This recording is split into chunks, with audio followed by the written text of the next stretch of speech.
Gautam Neurocare, brain stroke, migraine, fits, brain and spine surgeries की best neurosurgeon. YCP no అంటే TDP yes అంటుంది.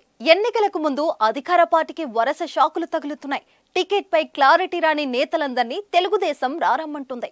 ఇప్పటికే పలువురు ఎంపీలు, ఎమ్మెల్యేలు సైకిల్ ఎక్కేందుకు సిద్ధమవగా తాజాగా మరో ఎమ్మెల్యే పచ్చకండువా కప్పుకోవడానికి రెడీ అయిపోయారు. పెనమలూరు ఎమ్మెల్యే పార్థసారథి పార్టీని వీడుతున్నట్లు సమాచారం. ఆయన టీడీపీలో చేరేందుకు ఇప్పటికే లైన్ క్లియర్ చేసుకున్నారు.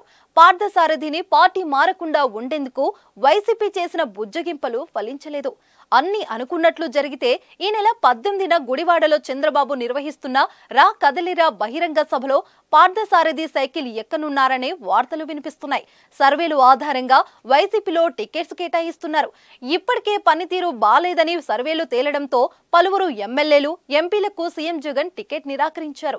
ఈ క్రమంలోనే మాజీ మంత్రి కొలుసు పార్థసారథికి కూడా పెనమలూరు టికెట్ పై హామీ దక్కలేదు. దీంతో ఆయనలో అసంతృప్తి జ్వాలరాజుకుంది. ఇటీవల పొరంకిలో వైసీపీ సామాజిక సాధికార బస్సు యాత్రలో పార్టీ టికెట్లు రాకుంటే పెనమలూరు నుంచి స్వతంత్ర అభ్యర్థిగా పోటీ చేస్తానని పార్థసారథి చెప్పడం సంచలనం సృష్టించింది.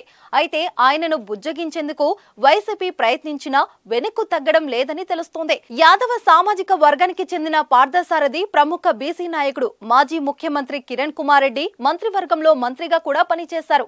ఆయన వైఎస్ కు వీరాభిమాని. జగన్ ప్రభుత్వంలో పార్థసారథి మంత్రి పదవి ఆశించారు. కానీ అది నెరవేరకపోవడంతో చాలా కాలంగా అసంతృప్తిగా ఉన్నారు. మళ్లీ టికెట్ పై కూడా హామీ లేకపోవడంతో వైసీపీకి గుడ్ బై చెప్తున్నారు. తాడపల్లి క్యాంప్ ఆఫీస్ నుంచి పిలుపు వస్తుందంటే చాలు వైసీపీ నేతలు వణికిపోతున్నారు. ఇప్పటికే పార్టీ నుంచి ఎమ్మెల్యే ఆళ్ల రామకృష్ణారెడ్డి, ఎమ్మెల్సీలు వంశీకృష్ణ యాదవ్, సి రామచంద్రయ్య, క్రికెటర్ అంబటి రాయుడు పార్టీని వదిలి వెళ్లిపోయారు. మరోవైపు ఎంపీలు లావు శ్రీకృష్ణ దేవరాయలు, మాగుంట వంటి వారు కూడా గోడ దూకేందుకు సిద్ధంగా ఉన్నట్లు వార్తలొస్తున్నాయి. అటు టీడీపీ నుంచి కూడా కేసినేని నాని లాంటి వారు బయటకొచ్చి వైసీపీలో చేరడం ఆసక్తి రేపుతుంది.